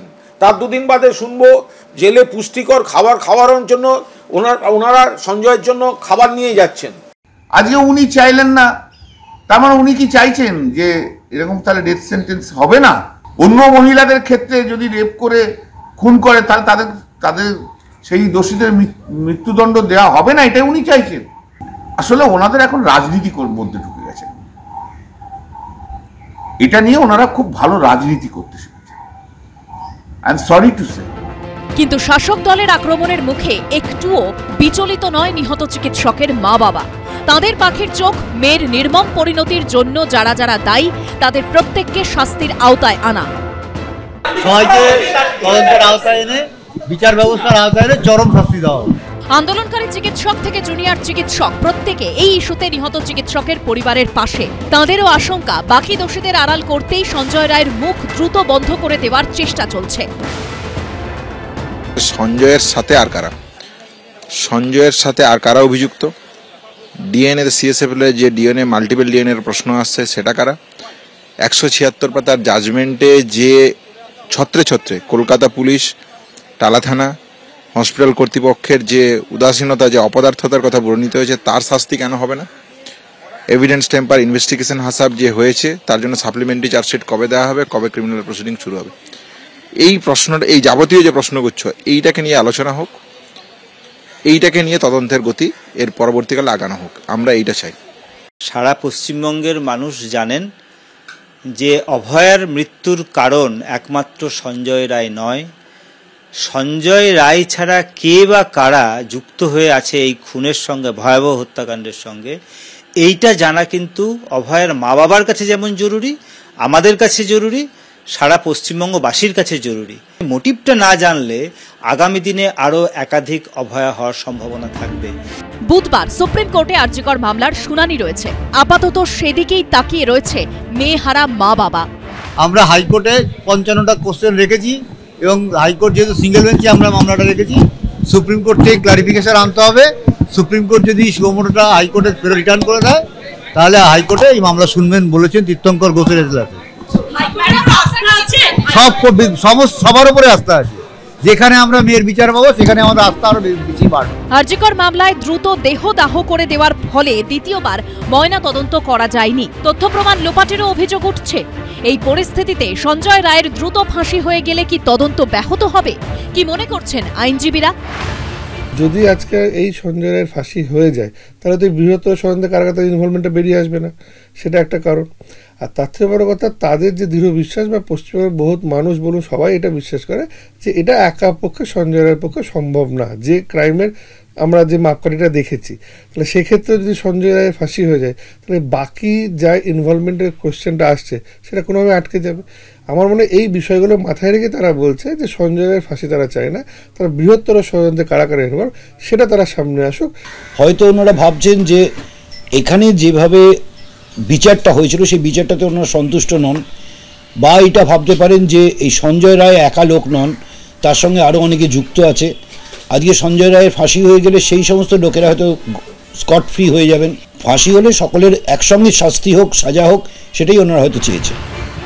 রাজ্য সরকার ও সিবিআই সঞ্জয় রায়ের ফাঁসি চাইছে। নিহত চিকিৎসকের পরিবার বলছে সঞ্জয় রায়কে বাঁচিয়ে রেখে তদন্ত দ্রুত এগিয়ে নিয়ে গিয়ে বাকিদেরও ধরা হোক। এই পরিস্থিতিতে তৃণমূল নিহত চিকিৎসকের পরিবারকে নিশানা করলেও সিপিএম কংগ্রেস পরিবারের পাশেই দাঁড়াচ্ছে। মুখ্যমন্ত্রী ঠিক করে দিয়েছেন কে মূল আসামি। মুখ্যমন্ত্রী ঠিক করে দেওয়া আসামি রাজ্য পুলিশ স্ট্যাম্প মেরেছে, সিবিআই স্ট্যাম্প মেরেছে। মুখ্যমন্ত্রী অত্যন্ত আগ্রহী ছিলেন যাতে তিলোত্তমার শরীরটা কত দ্রুত পুড়ে যায়, যাতে সেকেন্ড পোস্টমর্টেমের কোনো স্কোপ না থাকে। বাড়ির লোক বলা সত্ত্বেও সেকেন্ড পোস্টমর্টেম করা হয়নি। কেন? বাই চান্স যদি কিছু ধরা পড়ে যায়, তাহলে মুখ্যমন্ত্রী অথবা তার বাহিনী যারা অপরাধী তাদের নাম যাতে বাই চান্স না এসে যায়, সেই কারণে মুখ বন্ধ করতে চায় যত দ্রুত সম্ভব। সেই কারণে তারা তদন্ত কমপ্লিট হবার আগেই তদন্তের পরিণতি জানিয়ে দিতে আগ্রহী।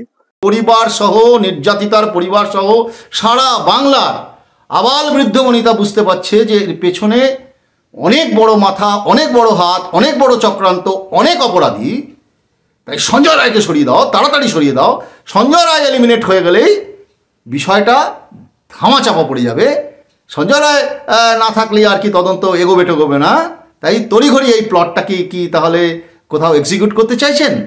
এত তো কেস হয়েছে, কই রাজ্য সরকারকে তো এত অ্যাক্টিভ দেখা যায়নি। সঞ্জয় রায় মরে গেলেই সব মামলার শেষ, এটা ওর পরিবার বুঝতে পেরেই এখন বুঝতে পেরেছে যে সঞ্জয় রায়ের জীবিত থাকা দরকার। তাহলে এই কেস জীবিত থাকবে। কেসের অন্যান্য আসামিরা লুকিয়ে থাকলেও ভবিষ্যতে তাদের সামনে আসার সম্ভাবনা আছে, কিন্তু সঞ্জয় রায় মরে গেলে সে সম্ভাবনা সম্পূর্ণ শেষ হয়ে যাবে। ডক্টর চৌধুরী, আপনারা স্পেসিফিক দাবিতে এই আন্দোলনের রাস্তায় ছিলেন। একটা হচ্ছে সঞ্জয় রায় একাই কাজ করতে পারে না। কেন এই খটকা আমাদের আজও আছে? পিএম রিপোর্ট দেখিয়ে বলবো যে 25টা আঘাতের চিহ্ন, 16টা শরীরের বাইরে, 9টা শরীরের ভেতরে একা সঞ্জয়ের পক্ষে ঘটাতে সে তার পক্ষে সম্ভব না এই প্রশ্ন এখনও আছে। পেছনে কারা, সঙ্গে কারা? সঞ্জয়কে বাঁচাতেই কি 14 তারিখ হামলা হয়েছিল আরজি করে, এই প্রশ্ন আপনারা তুলেছেন। সঞ্জয়ের সঙ্গে যুক্ত কোনো কারণেই শৌচাগার ভাঙা হয়েছিল ঘটনাস্থল লাগোয়া, এই প্রশ্ন তুলেছেন। দ্বিতীয় সবথেকে বড় প্রশ্ন, আপনারা সর্বোচ্চ সাজা দাবি করেছিলেন, সেটা পেলেন না। বিরলের মধ্যে বিরলতম অপরাধ নয় বললেন মাননীয় বিচারক। আমি বলছি আজকের দিনে দাঁড়িয়ে এই লড়াইয়ের বা বিচার চাওয়ার যে রাস্তা কতটা দীর্ঘ মনে হচ্ছে এখনো?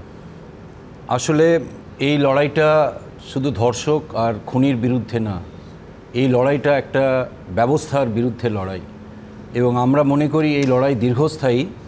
কারণ এই ঘটনা যদি বিরল না হয়ে থাকে, একজন কর্মরত চিকিৎসক সেটা হচ্ছে হাসপাতাল, একদম হাসপাতালে শুধুমাত্র চিকিৎসক বা স্বাস্থ্যকর্মী থাকে না, নার্স থাকে না, সেখানে রোগী থাকেন, আপনার বাড়ির মা বোনেরা থাকেন, দাদা দিদিরা থাকেন, তাদের বাড়ির লোকেরা থাকেন। তাদের সুরক্ষার প্রশ্ন। একজন বাহিনীরই একটি অংশ, সিভিক ভলেন্টিয়ার, যার রক্ষা করার দায়িত্ব, সে চলে গেল এরকম একটি নৃশংস ঘটনা ঘটাতে এবং ঘটালো, হত্যা করলো, যার সাথে আমরা মনে করি আরও অনেকেই জড়িত। যদিও আজকে যার শাস্তি হয়েছে সে তো জড়িত আছেই।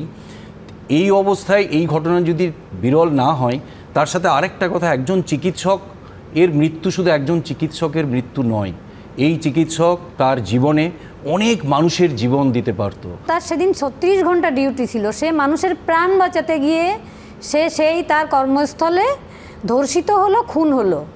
এটা যদি রেয়ার কেস না হয়, আমার মেয়ের মৃত্যুর পর আমি যে লড়াই দেখেছি, যে প্রতিবাদ দেখেছি, আমি তো এতদিন জানতাম মানুষের হয়তো মেরুদণ্ডই নেই, কিন্তু আমি দেখেছি সেদিন অনেক যারা অতি ভালো মানুষ নীরব থেকেছিল, তারাও সেদিন রাস্তায় নেমেছিল, প্রতিবাদ করতে শিখেছিল আমার মেয়ের মৃত্যুর পর। তাহলে এটাকে যে জাজ রেয়ার কেস মনে করছেন না, সিবিআই সেই তথ্য প্রমাণ আনতে পারেনি, সামনে, সেই জন্যই এটা সিবিআই ব্যর্থতা বলে আমি মনে করব। যখন এই রায়টা বেরোলো সবাই একটাই প্রশ্ন, আপনার কি খুশি আমাদের হওয়া এই জীবনে আর হবে না। আর ঘরের মেয়েকে হারিয়ে কোনো রায়, কোনো বিচারই আমাদেরকে খুশি করতে পারবে না। হ্যাঁ, অপরাধ যেটা হয়েছে আমরা মনে করি না যে সে একাই অপরাধ করেছে, তো সেখানে দাঁড়িয়ে একজন যে তার সাময়িক একটা বিচার হয়েছে সেটা আমরা শুনেছি, কিন্তু যে ও একা দোষী বা আর কেউ নেই, এটা যতদিন না আরও যারা মাথায় বসে আছেন তারা যতদিন না তারা ধরা পড়ছে বা প্রকৃত অর্থে যতদিন না তাদের বিচার হচ্ছে, আমরা এটাকে জাস্ট একটা স্টেপ, আমরা আরও যে আমাদের দীর্ঘ লড়াইটাকে যে আমাদের এগিয়ে নিয়ে যেতে হবে তার একটা ধাপ হিসেবেই আমরা এটাকে দেখি। এই প্রথম পদক্ষেপে, প্রথম স্টেপে কোনো প্রশ্ন রইল কি আজকের রায়ের? প্রশ্ন তো আমাদের অনেক প্রশ্ন, আমাদের প্রতিটা মানে স্তরে প্রশ্ন রয়েছে, মানে যার কোনোটাই আমরা কোনো উত্তর পাইনি। আমরা যেটা বুঝতে পারছি যে তাকে একটা সামনে দাঁড় করিয়ে, স্কেপগোট যাকে বলা হয়, দাঁড় করিয়ে পুরোটাই সাজানো ঘটনা, এটা সাজানো হয়েছে, এটা সাজিয়ে তাকে একটা রায় দিয়েছে। এই রায় নিয়ে এখন সবাই মানে যারা মাতামাতি করছে, কেউ বলছে যে এটা হলে ওটা হতো, কিন্তু আমাদের মনে প্রচুর প্রশ্ন, সেগুলো নিয়ে আমরা পরবর্তীকালে লড়াই চালিয়ে যাব। আমাদের লড়াই সবে শুরু হয়েছে। অফিসিয়ালি কলকাতা পুলিশের সিভিক ভলেন্টিয়ার রক্ষা করা যার কাজ, সব অর্থে যে রক্ষক, আমি বলছি এটা কেন বিরলের মধ্যে বিরলতম নয়? আমি জানি না, আমি আইনের বিষয়ে আমার কোনো ডিগ্রি নেই, আমার জ্ঞান নেই, তুমি বলো যে কি হলে এটা রেয়ারেস্ট অফ দ্য রেয়ার হতো। সিভিক ভলেন্টিয়ার্স যখন কোনো ঘটনা ঘটাচ্ছেন তাহলে কি আমরা ধরে নেব না যে এই ঘটনার দায়িত্ব যারা সিভিক ভলেন্টিয়ারকে নিয়োগ করছেন তাদের উপরেও বর্তায়? প্রশ্নগুলো আছে, কিন্তু প্রশ্ন হচ্ছে এগুলোকে প্রুভ করতে হয়। প্রুভ করবেন কে? প্রসিকিউশন। এখানে প্রসিকিউশন কে? সিবিআই। তারা তদন্ত করেছেন। আমি যার জন্য প্রথম থেকেই বলছিলাম, আমার মনে হয় আমি যেমন বলেছি এরকম প্রচুর নাগরিক, অনেক নাগরিকের কথা বলেছেন যে এই মামলাটির সঙ্গে খুন এবং ধর্ষণের বিচার যেমন জড়িত, তার সঙ্গে এই ট্যাম্পারিং অফ এভিডেন্সের যে বিচার সেটা করাও খুব জরুরি ছিল। সাপ্লিমেন্টারি চার্জশিট দেওয়া যায়নি, ফলে বিরলের মধ্যে বিরলতম প্রতিষ্ঠিত করার প্রশ্নে যে বিচারক সেখানে রায় দিচ্ছেন তাকে ওই এভিডেন্সের সাক্ষ্য প্রমাণের চার দেয়ালের মধ্যে রায় দিতে হচ্ছে। পৃথিবীর কোনো মা বাবা দুঃস্বপ্নেও যা ভাবে না তা করতে হয়েছে এই অভাগা দম্পতিকে, সন্তানের শেষকৃত্য। একসময় মেয়ের ডাক্তার হওয়ার কথা বলতে গর্বে বুক ফুলে যেত, এখন কপাল চাপড়ান আর ভাবেন মেয়েটা কেন ডাক্তার হতে গেল। এখন সত্যি মনে হয় মেয়েটাকে যদি শিক্ষিত না করতে, লেখাপড়া আছে কেন আজকে আমাদের এই পরিস্থিতিতে সামনে হতো না। শরীরের সব শক্তি যেন নিঃশেষ হয়ে গেছে, দুটো কথা বলতেই গলার কাছে দলা পাকিয়ে আসে কান্না। তবু এখনো লড়াই চালিয়ে যাচ্ছেন কেবলমাত্র মেয়েটার কথা ভেবে। আর সেই মা বাবাকে লাগাতার আক্রমণ করে চলেছে তৃণমূল। আমাদের বিস্ময় লাগছে যে বাবা মার বুক ভেঙে গেছে মেয়ের মৃত্যু, সেই দিন থেকে বাড়ির দরজায় দাঁড়িয়ে রোজ স্নায়ু ধরে রেখে এক এক দিন এক এক রকম স্টেটমেন্ট দিয়ে যাওয়া কি করে হতে পারে? পূর্ণ সম্মান দিয়ে বলছি, যারা চক্রান্তকারী এবং কুৎসাকারী তাদের মুখপাত্র হয়ে গিয়েছেন বাবা মা। সরকারি হাসপাতালে কর্মরত চিকিৎসকের ধর্ষণ খুনের ঘটনা তদন্তে গাফিলতির অভিযোগ শুরু থেকেই প্রশ্নের মুখে ফেলেছে রাজ্য সরকারকে। এই প্রেক্ষাপটে সম্প্রতি মুখ্যমন্ত্রীর পদত্যাগ দাবি করেন নিহত চিকিৎসকের মা বাবা। আমার মেয়ে 7 জন পশ্চিমবঙ্গ সরকারের কর্মচারী ছিল এবং একজন ছাত্রী ছিল কলেজের। সুতরাং রাজ্য সরকার এর দায় এড়িয়ে আমার মেয়ের মৃত্যুর জন্য রাজ্য সরকার পুরো, আমি সরাসরি বলছি, রাজ্য সরকার পুরো দায়ী। এই অবস্থাতে মুখ্যমন্ত্রীর ক্ষমতায় থাকার কোনো যুক্তি নেই।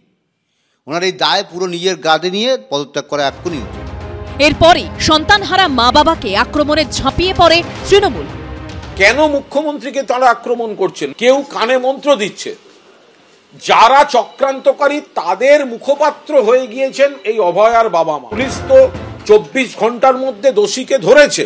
তারা কিছু অন্ধ তৃণমূল বিরোধী বাম, অতি বাম এবং চক্রান্তকারীর কথায় বিভ্রান্ত হয়ে সমানে তাদের অবস্থান বদলাচ্ছেন। আরজিকর মেডিকেলে নিহত চিকিৎসকের মা বাবার পাশে দাঁড়িয়েছেন জুনিয়র ডাক্তাররা।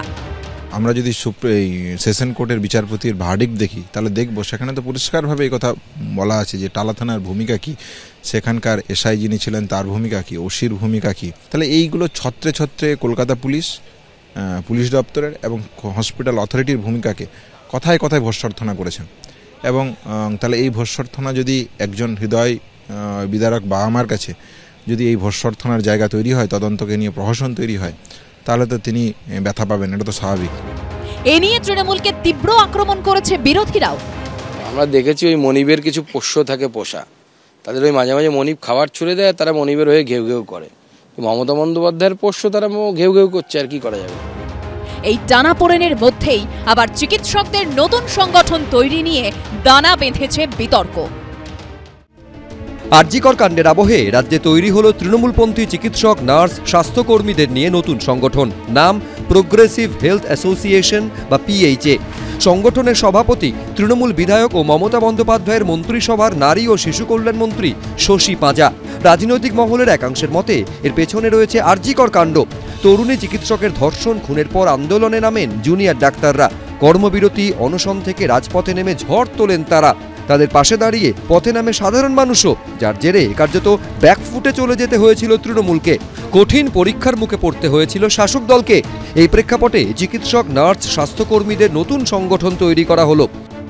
চিকিৎসক এবং নার্স এবং অন্যান্য স্বাস্থ্যকর্মীরা যারা রয়েছেন তার সঙ্গে পিএইচএ যেটা করবে, সমন্বয় গড়বে সরকার এবং চিকিৎসা সম্প্রদায়ের সঙ্গে। এই দুটোর মধ্যে সমন্বয় আসার জন্যে, দৃঢ় সমন্বয় নিয়ে আসার জন্যে আমরা প্রোগ্রেসিভ হেলথ অ্যাসোসিয়েশন থেকে সেই চেষ্টা করব যে সরকারি হাসপাতালগুলোতে কাজ বন্ধের যে একটা প্রবণতা যদি আসে কিংবা থাকে তার বিরোধিতা করা।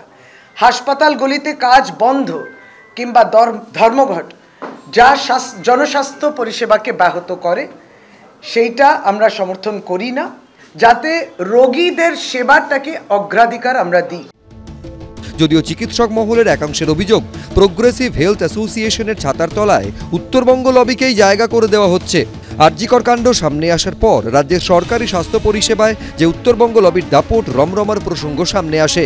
অভিযোগ ওঠে, এই উত্তরবঙ্গ লবি স্বাস্থ্য পরিষেবায় কে কোন পোস্টিং পাবেন, কার কোথায় বদলি হবে তা সব ঠিক করে দিত। তাদের বিরুদ্ধাচরণ করলেই শাস্তি অবধারিত। আরজিকর কাণ্ডের পর যে ঝড় ওঠে তাতে এই সাময়িকভাবে উত্তরবঙ্গ লবি কিছুটা এলোমেলো হয়ে পড়ে। অভিযোগ, তৃণমূলপন্থী এই সংগঠন তৈরির মাধ্যমে সেই তাদেরকেই ফের সামনে আনা হলো। আমরা নিশ্চিতভাবেই মনে করি নর্থ বেঙ্গল লবি আজকে সাধারণ মানুষ, সারা রাজ্যের মানুষ চিনে গেছে। তাই নর্থ বেঙ্গল লবি বলে হয়তো আর চালানো যাবে না, এবং আমাদের একই মনে হচ্ছে যে সেই একই জিনিস একই বোতল থেকে অন্য বোতলে ভরার একটা প্রচেষ্টা বলেই মনে হয়। আমরা একটু অপেক্ষা করছি কবে এই তালিকাতে সন্দীপ ঘোষ, অভিক দে, বিরূপাক্ষ বিশ্বাস এদের নামটা কবে আসবে, তারা কবে এদের কর্মকর্তা হবে, সেই দিনটার জন্য আমরা অপেক্ষা করছি। তখন আরো জিনিসটা পরিষ্কার হবে যে কারা আসলে এই ব্যাপারটা করতে চাইছে। সংগঠন তো অনেক হয়েছে, আরো হবে, আগামীতে আরো সংগঠন হবে, কিন্তু মানে স্বাস্থ্য ব্যবস্থায় যদি সদিচ্ছে কারণ না থাকে তাহলে স্বাস্থ্য ব্যবস্থা যে তিমিরে থাকার সেই তিমিরেই থাকবে। উত্তরবঙ্গ লবির অনেকের নাম দেখেছে, মানে সেটা কি হলো, মানে সেই কলাপাতা তাকে ধুয়ে আবার সেই একই জায়গায় রাখা হলো। তাহলে সেই যারা দুর্নীতির সাথে যুক্ত তাদেরকেই আবার নতুন করে বলে দেওয়া হচ্ছে যে তোমরা যাও দুর্নীতিটাকে পরিষ্কার করো। দুর্নীতিতে যাদের নাম সামনে এসছে, সন্দীপ ঘোষ, আশিস পান্ডে, অভিক দে, বিরূপাক্ষ বিশ্বাস, তাদের এগেনস্টে এই সংগঠন বা অ্যাসোসিয়েশন কি পদক্ষেপ নেয় সেটা আমার জানা খুব প্রয়োজন, এবং আমরা তাকিয়ে আছি তার দিকে। প্রোগ্রেসিভ হেলথ অ্যাসোসিয়েশনের সদস্য ও পদাধিকারীদের তালিকায় নাম রয়েছে মেডিকেল কাউন্সিলের সহসভাপতি ও উত্তরবঙ্গ লবির অন্যতম মাথা হিসেবে পরিচিত সুশান্ত রায় এবং তার ছেলে সৌতিক রায়ের। এছাড়াও রয়েছেন মেডিকেল কাউন্সিলের সভাপতি ও উত্তরবঙ্গ লবির আরেক মাথা তৃণমূল চিকিৎসক বিধায়ক সুদীপ্ত রায়ের দুই মেয়ে, চিকিৎসক শিল্পা বসু রায় এবং চিকিৎসক সুবেশা বসু রায়। উত্তরবঙ্গ লবির ঘনিষ্ঠ ও গোপীবল্লভপুরে তৃণমূল বিধায়ক চিকিৎসক খগেন মাহাতো, চিকিৎসক জয়া মজুমদার এবং তাপস চক্রবর্তী। নাম রয়েছে তৃণমূলের চিকিৎসক বিধায়ক নির্মল মাঝির। উত্তরবঙ্গ লবির যারা মাথা যারা ছিল তাদেরও অনেকে এর মধ্যে রয়েছে, এমনকি বিভিন্ন জায়গায় থ্রেড কালচার, থ্রেড সিন্ডিকেটের সাথে মাথা যারা, তাদেরও অনেককে আমরা দেখতে পেলাম, এবং আরজিকর কাণ্ডের সাথে যাদের নাম জড়িয়েছে তাদেরও অনেককে কিন্তু এখানে দেখা যাচ্ছে। তাহলে কি আজকে এই thread culture, thread syndicate, Uttarbanga lobby এটাকে কি আবার চাঙ্গা করার একটা চেষ্টা চলছে? এক কথায় যদি বলতে হয় তাহলে হচ্ছে যে নতুন মোড়কে পুরনো থ্রেড কালচার, পুরনো যে অব্যবস্থা চলতো সমস্ত মেডিকেল কলেজের অভ্যন্তরে, সেই পুরনো অব্যবস্থাটাই থাকলো। মোড়কটা একটা নতুন মোড়ক দেওয়া হয়েছে, শশী পাঁজা ম্যাডামকে সভাপতি করা হয়েছে, সভাপতি করে একটা নতুন মোড়ক দেওয়ার চেষ্টা হয়েছে।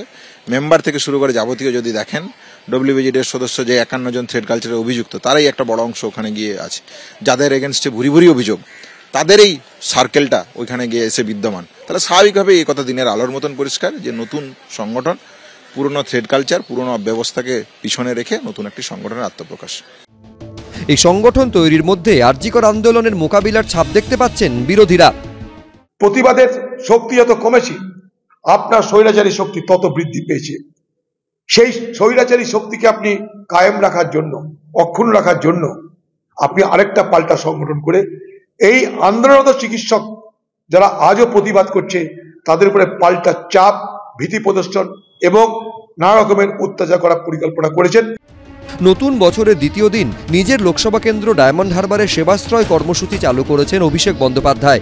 বিধানসভা ধরে ধরে কর্মসূচি নেওয়া হচ্ছে। সাধারণ মানুষের কাছে স্বাস্থ্য পরিষেবা পৌঁছে দিতে 75 দিন ধরে চলবে এই কর্মসূচি।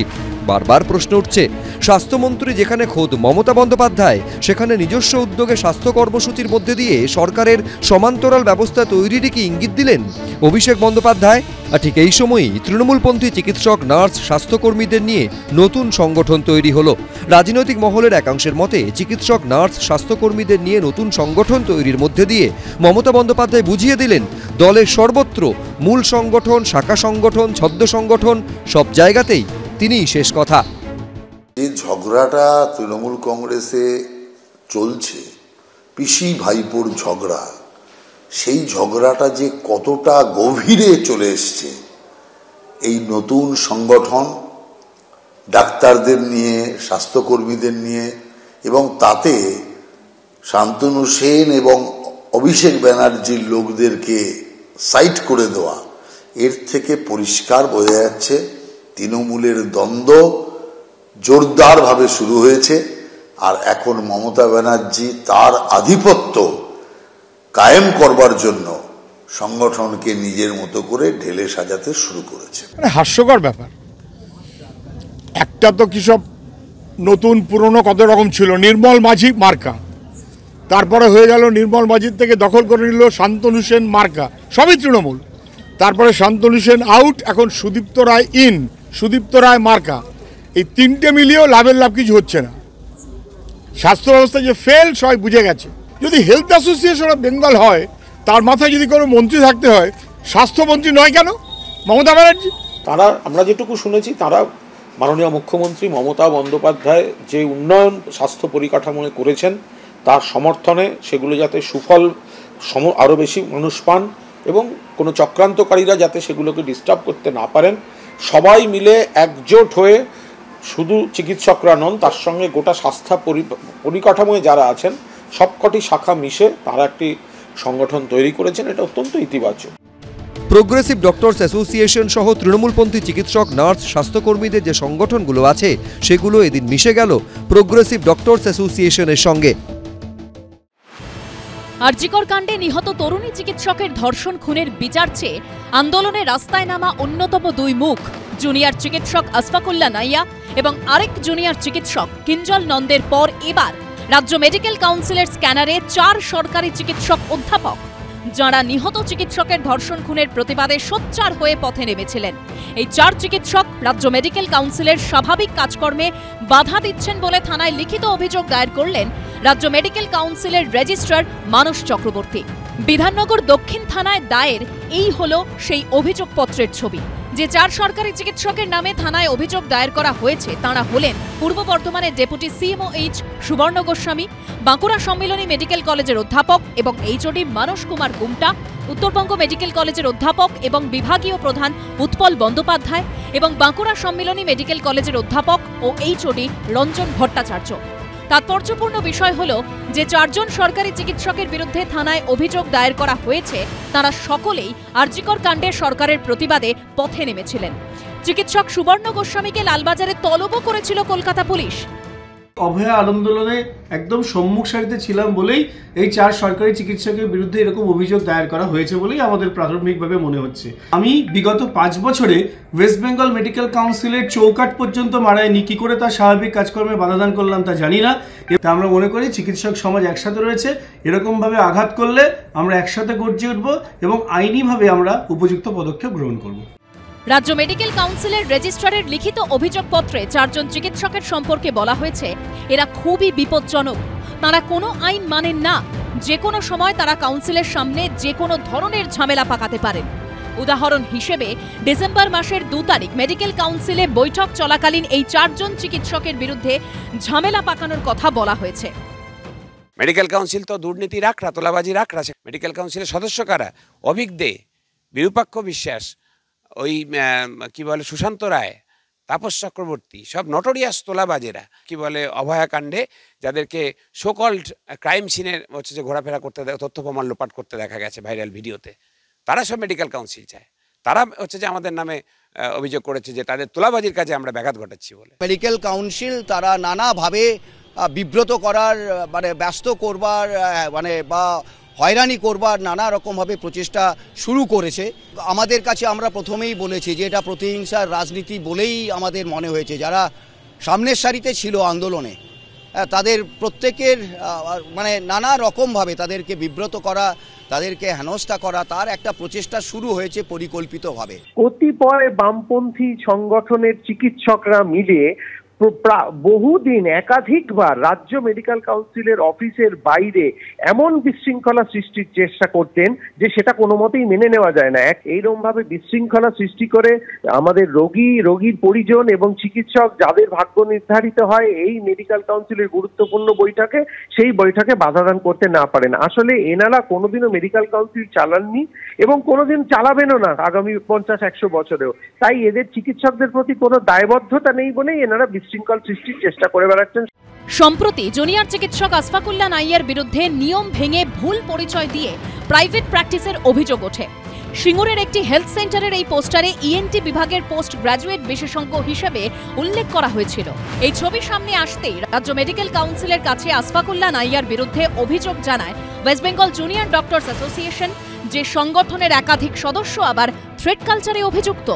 একটা অভিযোগের ভিত্তিতে তার কাকদ্বীপের বাড়িতে পৌঁছে গিয়েছিল 30 থেকে 40 জন পুলিশও, জানিয়ে কলকাতা হাইকোর্টেও তীব্র ভর্ৎসনার মুখে পড়তে হয়েছে পুলিশকে।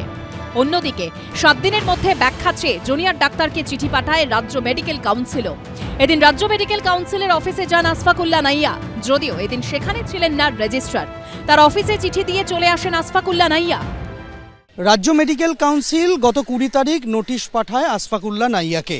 বলা হয়েছিল যে তিনি বিশেষজ্ঞ ইএনটি চিকিৎসক না হওয়া সত্ত্বেও তিনি বিশেষজ্ঞ হিসেবে পরিচয় ব্যবহার করছেন এবং 7 দিনের মধ্যে তার জবাব তলব করা হয়েছিল।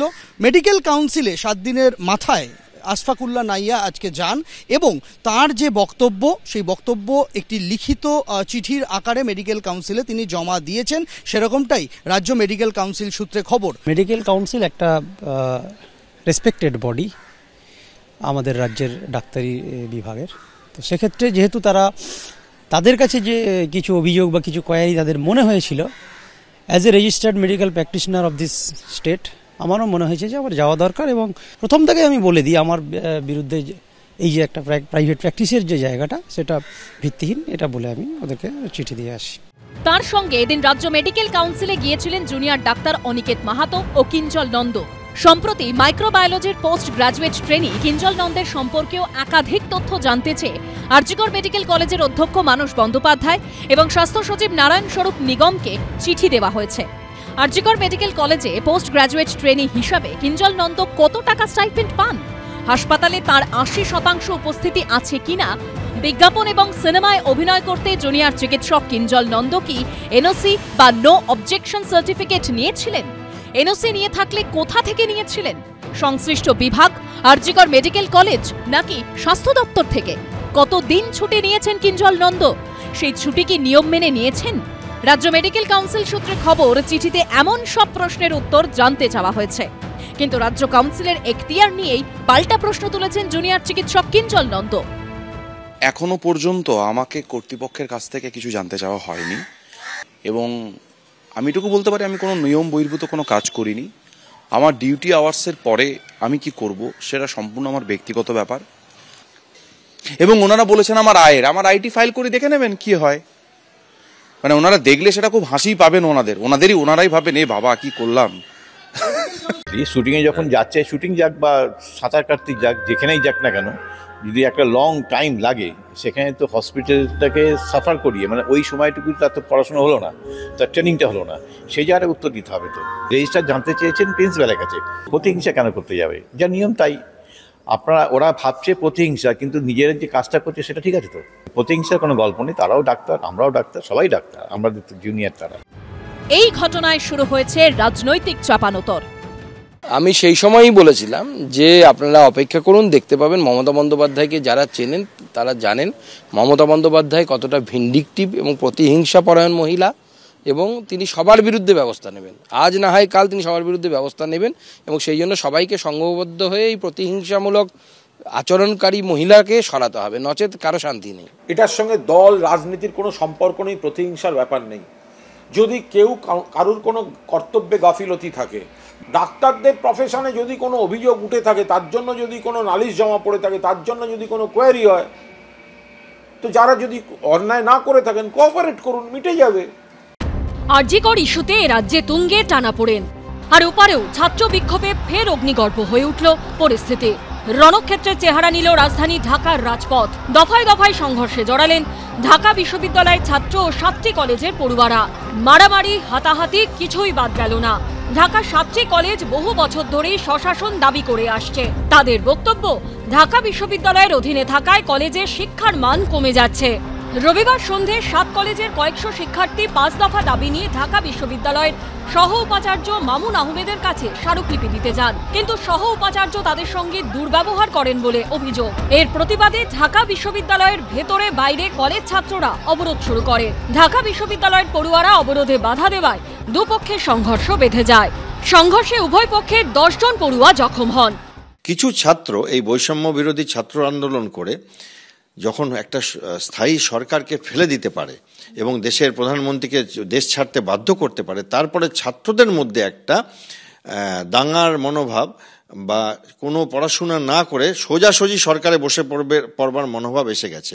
এরপরে কোনো সময় আমরা দেখব যে মানুষ হয়তো, যেমন আমরা শ্রীলঙ্কায় দেখেছিলাম, রাস্তায় নেমে পড়েছিল এবং সেরকমভাবে রাস্তায় নেমে পড়বে।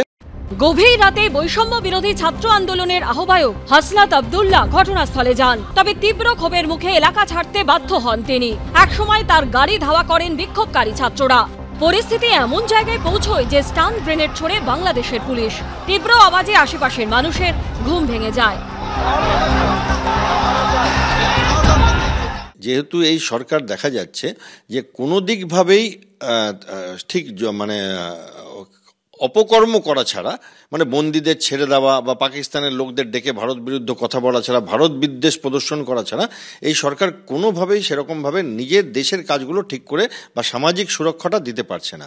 বাংলাদেশে এখন রাস্তায় পথে ঘাটে, ঢাকাতেও ছিনতাই, রাহাজানি প্রচুর বেড়ে গেছে। এবার এক সময় হিন্দুদের ওপর আক্রমণ দেখছিলাম, এখন মুসলিমরা অনেক ছোটোখাটো মুসলিম সম্প্রদায় যেগুলো আছে সেগুলোকেও তাদের ওপরও আক্রমণ করছে। সংবাদপত্র ডেলি স্টারের প্রতিবেদনে উল্লেখ, পরে একটি অডিও বার্তায় এই ঘটনার জন্য দুঃখ প্রকাশ করেন ঢাকা বিশ্ববিদ্যালয়ের pro vice chancellor Mamun Ahmed. সোমবার ঢাকা বিশ্ববিদ্যালয়ের পঠন পাঠন ও ক্লাস পরীক্ষা স্থগিত রাখা হয়। 7টি কলেজের অধ্যক্ষদের নিয়ে বৈঠকে ডাকে ঢাকা বিশ্ববিদ্যালয় কর্তৃপক্ষ। সংবাদপত্র প্রথম আলো সূত্রে খবর, ঢাকা বিশ্ববিদ্যালয়ের অধীন 7টি কলেজকে পৃথকীকরণের সিদ্ধান্ত নেওয়া হয়েছে। ছাত্র বিক্ষোভে ফের উত্তপ্ত বাংলাদেশের রাজধানী ঢাকা। তার মধ্যেও সবার নজর ছিল ঢাকায় বাংলাদেশের হাইকোর্টের দিকে, কারণ সেখানেই সোমবার ছিল সন্ন্যাসী চিন্ময় কৃষ্ণ দাসের আবেদনের শুনানি। কিন্তু জামিন মামলার শুনানি এগিয়ে আনার সেই আবেদন এদিন খারিজ করে দিল হাইকোর্ট। ফলে ইউনূসের বাংলাদেশে সেই বিনা বিচারে জেলবন্দি থাকতে হচ্ছে চিন্ময় কৃষ্ণ দাসকে।